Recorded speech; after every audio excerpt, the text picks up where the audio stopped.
Hello again, another change of costume, Planet of the Spiders style. I'm going to talk about Jon Pertwee's last season, season 11.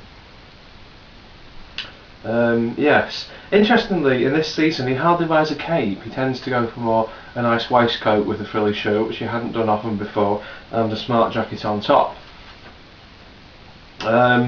Yes, started with the Time Warrior. The gimmick of course was the introduction of the Sontaran race. We just saw one Sontaran called Lynx, and a new assistant called Sarah Jane Smith, who went on to, she was with Jon Pertwee during his last season, and then quite a few seasons with Tom Baker. Then of course she came back in a spin-off Canine Company, The Five Doctors, the Jon Pertwee radio stories in the 90s, and more recently in Doctor Who, and a spin-off called Sarah Jane Adventures. So she really is perhaps one of the most iconic Doctor Who assistants ever, certainly from the classic series. The Time Warrior was filmed at Peckforton Castle, which is quite near where I live.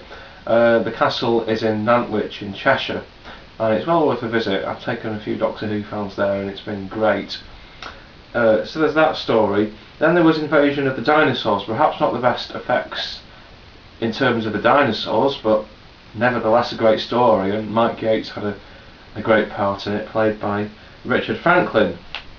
Then we had the Daleks again, which I think is a bit too soon after their previous appearance in Planet of the Daleks, and the Daleks weren't, I don't think they were very good in this one, so I'm not going to say much about it because I haven't seen it for ages, but it's never been my favourite Jon Pertwee story. Then we had The Curse of Peladon, which he wore this fantastic green jacket, and we had the Ice Warriors again, which of course had been seen twice with Patrick Troughton and twice with Jon Pertwee, but I don't think they were as frightening in colour somehow. Then the Pertwee era ended with a story called The Planet of the Spiders, which I like very much, written by Barry Letts, under a pseudonym of course. Yeah, very scary things, spiders.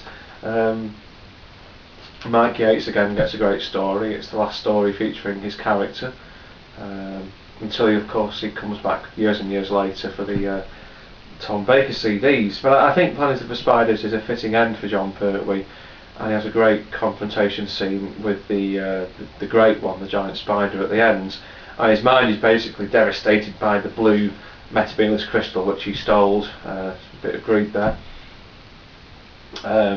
Devastated his mind, so effectively that would have killed anybody, but of course in the Doctor's case he does die briefly in fact. It's a very sad scene, he's lying on the floor in Sarah Jane's arms, but of course he regenerates into into Tom Baker, yes, and I think that was an excellent decision of Barry Letts to cast Tom Baker as the new Doctor. Well, I'm going to have one more costume change and talk about Jon Pertwee's Doctor Who work after he left Doctor Who. Bye!